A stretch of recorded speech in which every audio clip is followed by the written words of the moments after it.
İş adamı, cemaat erbabı, yazıcı Muhammed Ali Süleymanov'nu davet etemiz. Milli Gaye etrafında fikir ve duygularım kitabını takdim etmek için. Video levhanı seyretemiz. Düşünce ve hayal milletinin en sonki kalesidir.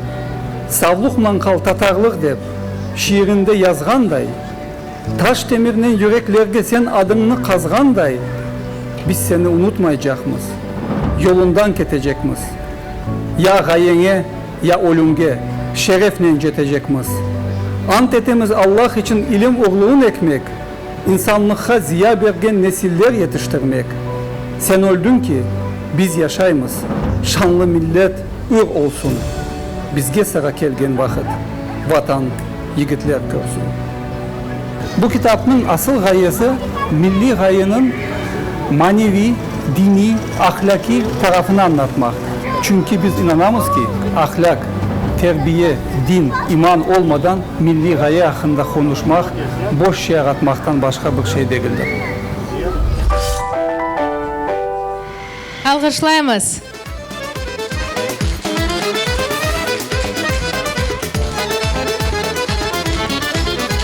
Aleyküm. Aleyküm selam, buyurunuz, geçiniz. Selam aleyküm, hürmetli misafirler. Sizni evvela bu ikinci Kırım Tatar kitap yarmalığıyla kutlayayım. Bunda bugün birçok sağ olsunlar. İşte koronavirüs de aytmadılar, başka şey aytmadılar, geldiler. Bizim sponsorlar da sağ olsunlar, müellifler de sağ olsunlar. Kitap hakkında şimdi roliki baktınız, pek öyle çok bir şey anlatmaya istemeyeyim. Bu ikinci kitabım ve birinci ve ikinci kitapta ben bizim milli gayenin ahlaki, terbiyevi tarafını anlatmaya istedim. Neden? Çünkü bir milletin terbiyesi, ahlakı, dini manası olmasa bütün ideologiyalar, bütün planlar onlar boştur. Onlar hiçbir netice vermez. Ben buna inanam, hep buna anlatam. Ben kitabımdan iki kısa parça okumaya isteyeyim. Çünkü ben ne konuşayım? Kitap konuşsun.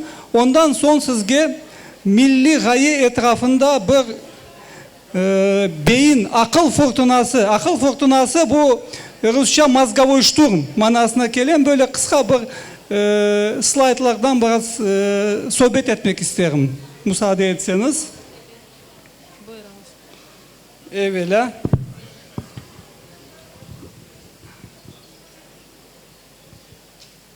şanlı tülpan. Bir şanlı tülpan var idi. Ömrü bir şiir, şiiri ant, antı gerçek olan bir şehit.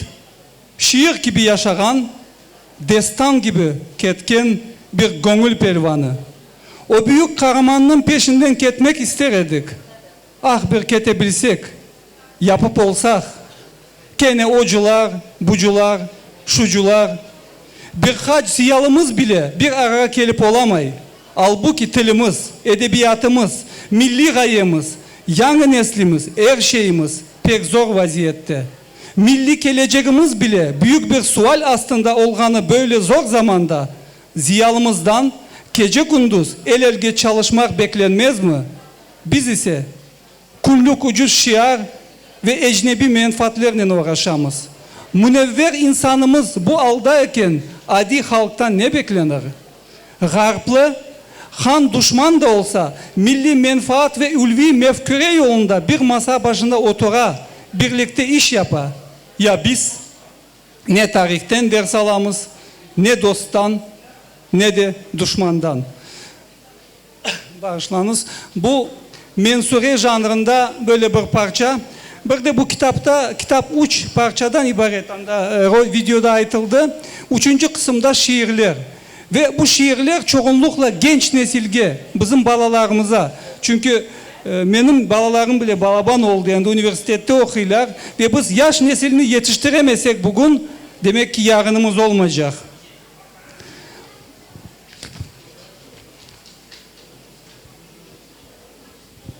Buna bir türkü de aytılabilir. Kim bilir, belki yaş neslinin türküsü, buna irfan elçileri adını koydum.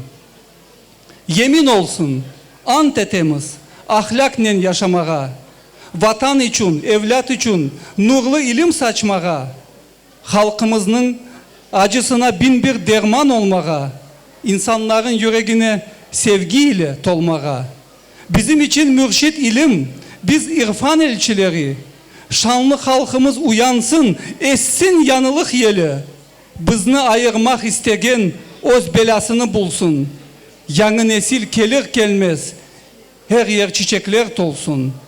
Bizim kılıçımız sözdür, sağlam kalemiz fikir, sözden keskin silah yoktur, bil bunu zengin fakir. Eğer yoldan çıkar isek aramzade olurmuz, analarının koz yaşından başka bela bulurmuz. Yok olsun ketsin karanlık, şavle zamanı gelsin, cesur nesil için yürekten çoktan yeminler versin. Mefküreler deniz olsun, işlerimiz ırmaklar, ilim, irfan devri gelsin, ketsin cahil ahmaklar. Çok sağ olunuz. Siz sağ olunuz. Endi arkadaşlarımız slaydı koysalar. Evet, milli gaye etrafında akıl fırtınası. Akıl fırtınası aytkan edim, bu mozgovой штурм, fakat tek mozgovой штурм diye tercüme etmedik. Çünkü bizim için aklın et tarafı değil, bağışlanız onun manevi, ruhi tarafı emniyetli. Onun için biz akıl fırtınası deyip aytamız. Büyük değişmeler o günde 21. asırda geleceğimizi nasıl kuracağımız? Buyurunuz. Ben müsaadenizle böyle çekileyim. Evet. Ben bazı tezisler ortaya koydum bunda. Onları kısaca böyle okuyup geçeceğim. Ve zamanınızı almamak için. Kırım'ın ve Kırım Tatarlarının geleceği ayrılmaz. İkincisi, Kırım Tatarlar öz meselelerinden çıkıp bütün Kırım için mesuliyetini üstüne almadan Kırım'da söz sahibi olamazlar. Tuğan dilimiz ve milli menliğimiz, meydana getirgen efsanelerimiz, tarihimiz ve medeniyetimiz olmaz ise Kırım Tatar halkı da olmaz. Bunu kene de aytam. Tilimiz, efsanelerimiz ve medeniyetimizi joysak milletimiz kalmaz. Bir şeyler kalır ama onun adı endi başka olur. İktisadi, içtimai ve siyasi buhranlar, buhran bu kriz demek, nispidir, относительный. Bunu daha sonra anlatacağım kısaca. Bugün ecnebi dini akımlar halkımıza ve onun birliğine büyük zarar vermekte. Bunu tesis olarak koydum burada. Kısa ve uzun zamanlı planlaştırıp yapmayan bir milletler geleceklerini hep ecnebilerge vermiş olurlar. Biz plan yapmaya, kısa ve uzun plan yapmaya bilmemiz lazım. Global düşünüp mali, lokal adım atmak muvaffakiyetin gereğidir. Gerek olganda bir gaye üstünde birleşmeye bilmek gerek. Bu 21. asırda ya takım çalışması, kolektivni razum pek emniyetlidir. Buyurunuz. Evet, bizim büyük atamız İsmail Gaspalı'nın sözünden başlayık. Bir insanın yahut milletinin ömrü, baktı, koyganı mantıklı, akıllı, gaye ve ıntılıflarla temin edilmektedir. Bazı insanlarla laf ederim, kısa böyle bir yorum yapacağım. İşte alimler yetiştirmek gerek, işte iktisadi merkezler yapmak gerek. Ya bu alda mı aytalar? Ya bu alda ne demek? Biz bugün bir mütehassıs yetiştirmek için en az 30 yıl gerek bizge. Demek biz bugün başlasak onu yetiştirge vaziyet değişecek. Onun için uzağa bakmak gerek. Buyurunuz. İkinci olarak Noman Çilibcihan, şanlı şehidimizin, sarı tülpanımızın sözü. Kırım'ın halkları acayip pek güzel bir demet, güldestedir. Öyle ki her halk için musavi ak ve şeraitler gerektirir. Çünkü biz el elge ketmeye mecburmuz. Noman Çilibcihan başka bir sözü de var. O Kırım'ını bir bahçeye benzete, çeşit çiçekler olan bahçeye ve Kırım Tatar onda bir bahçıvandır. Bunu devam eteyik. Bunu teyit etken Eduard Kulpin Gubaydulin, bu Rusya Akademisi, İlimler Akademiyası'nın akademiki, profesör pek meraklı bir kitap yazdı. Ve bu kitapta bizim Kırım Tatar meselesini açtı. Ve ona çeşit sualler sorarlar ve bir sual sordular. Kırım'ın geleceğinin ideyasını Haysi millet koterip olur, anlatıp olur. Ruslar olur mu dedi ve o cevap veri.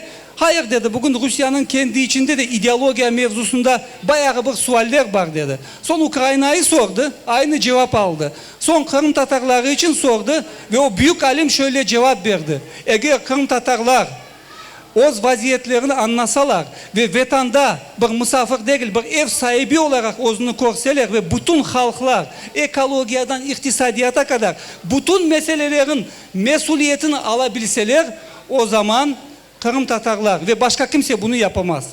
Ve bunu biz idrak etmeden Kırım'ın vaziyeti böyle olacaktır. Bunu bilmemiz gerek. Devam etemiz. Biz gelecekten başladık. Çünkü milli gaye bir gelecek, bir geçmiş, bir de geleceğin üstüne tesis edilir. Biz büyük imkanlar devrinde yaşayımız. Bugün bir insan bile dünyayı değiştirebilir. Ben bunu her vakit aytam. Düşünün bir Mark Zuckerberg, Elon Musk, Steve Jobs, daha nice insanlar. Adam bir Facebook yapar ve 1 milyar, 2 milyar insan onun ardından gider. Düşünün ki, aytılar ya biz küçük halkımız ne yapı oluruz? Ne demek ya? Yetiştireyik 100 tane öyle bir insan, 10 tane bir insan. Onlar yapar yapacağını. Biz insan yetiştirmemiz gerek bugün. Buyurunuz. Kreativlik, icadi yanaşuf pek meraklı bir şey. Men birçok bunun bir anlamı var. Men şu anlamı kabul etem. Var olan şeylerden yanı şeyler meydana getirmek. Bunu Steve Jobs da anlata. Var olan şeyler arasında bir bağ kurmak ve yeni ürünler çıkarmak. Bu hem siyasette, hem içtimai sahada, hem iktisadiyatta, hem istisalda. Yani bir startup yapmak, bir yeni fikir ya da büyük brand yapmak bu pek zor bir şey değil. Bunu niye? Misal bu tedbir. Bu güzel bir tedbir, bakınız. Bu bir brand ola. Bu şeyler nasıl? Böyle toplayımız müellifleri, iş adamlarını ve ola. Onun için icat etmeye korkmamak gerek. Kitap yazmak için de bu böyle. Buyurunuz devam edeyik. İcadi yanaşuf yahut Amerika Koşma Ştatlarının fenomeni. Amerika'ya Nicholas Taleb diyen bir publisist, büyük bir yazar var. Kendisi iktisadiyatçı hem de felsefeci. O dünyayı anlatırken şöyle anlatır. Amerika bugün mefküre meydana getirir, ideya. Avrupa, beyaz yakalı Avrupa bunun matematik hesaplarını yapar. Çin de производствосunu, istisalını yapar. Onun için aytamız, biz bugün bizim elimizde çok iktisadi imkan yok. Bizim elimizde neft yok, cırmay yok, petrol yok. Biz zenginliklerimizi kullanamayız. Tek bir zenginliğimiz var bizim, aklımız ve gönlümüz. Ve biz yeni hayaller, yeni mefküreler ortaya koysak tek Kırım Tatarlar içinde değil. Neden biz başından Gazpralı'yı anlattık, Çilibicihan'ı anlattık. Biz en az bütün Kırım için düşünmemiz gerek, en az. Hatta bu bile yetmez. Devam edeyik. Bu mevzuyu herkes bile çok yine aytan ben. Dünya pek değişe. Şöyle 20-30 yıldan bugünkü zenatların %70'i olmayacak. O yüzden biz Kenne'de aytam yeni nesli yetiştirip olsak, onlara gerekli tahsilini versek, bir mevzu da var işte ballarımız dışarı gitsin mi okumaya? Eğer Noman Çilibicihanlar, Gazpralılar, Cafer Seydametler gidip okumasaydı ne olurdu çobanzadeler? Elbet balalarımız gidecek. Dünyanın en güzel üniversitelerinde okuyacak. Ama ondan evvel biz onlara şu milli mefküreni, ruhunu versek onlar elbet kayıtıp gelir. Veya bazıları büyük merkezlerde çalışta kayıtıp gelmesi leyhalarıyla, proyektleriyle, paralarıyla vatanda olur. Bunu pek yaxşı idrak etmemiz gerek. Yani kaş yapayır deyip kozu çıkartmak gerekmiyor. Bir atasözü gibi devam etemiz. Pek meraklı bir mevzu. Buhranların anatomiyası. Buhran kriz demek. Ben bakam ki bizim halk içinde bir umutsuzluk var. Bu öyle bir umutsuzluk ki elimizi ayağımızı bağlay. Biz hep bekliyoruz, oturup bekliyoruz bir şeyler. Ama biz beklerken yakında arabalar uçacak kendi koklerden. Gerçekten uçacak. O yüzden beklemeye gerek yok. Bir umumi kriz var, bir de insanın yüreğindeki kriz var. O kriz birinci adam aklını yaralay. Buna bütün medya, televizyonda yardım ete. Son yüreğini, son elini ayağını bağlay. Bu insan için nasıl ise bir millet için de böyle. Ben görüyorum ki bugün bizim Gönlümüz, aklımız azıcık hasta. Umutsuzluk hastalığı var. Biz lokal bakamız bile ve sanki elimiz ayağımız bağlı. Asıl kimse bizim hayalimizi ve akıl gücümüzü bizden almadan bizi yenemez. Onun için bunda çaremiz olmasa daha global işlere bakmak gerek. Ve kriz bu merdivendir. Misal Çin'de 2 hieroglifle anlatıla kriz. Bakınız bu tehlike ve imkan. Kaç bin yıllık hieroglif. Bunu düşünmek lazım. Devam edeyik. Bu resimleri bunda koydum göstermek için. Bu 2014'e kadar yani biz aytkanımız şeyin bir kısmında yapamız. Tek sözlü olmaz. Yapmak gerek. Bu dünyanın çeşit yerinde ve Kırım'da yapkanımız business forumlar. Bizim iş adamlarımızla yurt dışına gittik, yaptık. Demek ola. Daha da çok olacak. Evet bugün bunda kriz, bunda sanksiya bazı şeyler olmaz. Demek transnasyonal düşüncemiz ve daha da başka yerlerde şeyler yapacağımız ama vatanda kalacağımız. Devam edeyik. Evet. Benim en çok sevdiğim sözüm biz düşünürken, laf ederken birileri endi yapa. Çok sağ olunuz dikkatleriniz için. Siz de çok sağ olunuz Muhammed Ali Ağa Bey. Çok sağ olunuz. Afsus ki bizim vaktimiz sınırlı. Evet. Onun için biz sizni ozgarmağa mecburmuz. Tamam, ama bir sualim var. Bütün işlerinizni o kadar ateşnen, o kadar isteknen, büyük isteknen yapmağa kim sizge ilham veriyor? Halkımız. Çok sağ olunuz. Halkımızdan da sizge alkışlar. Bakşış.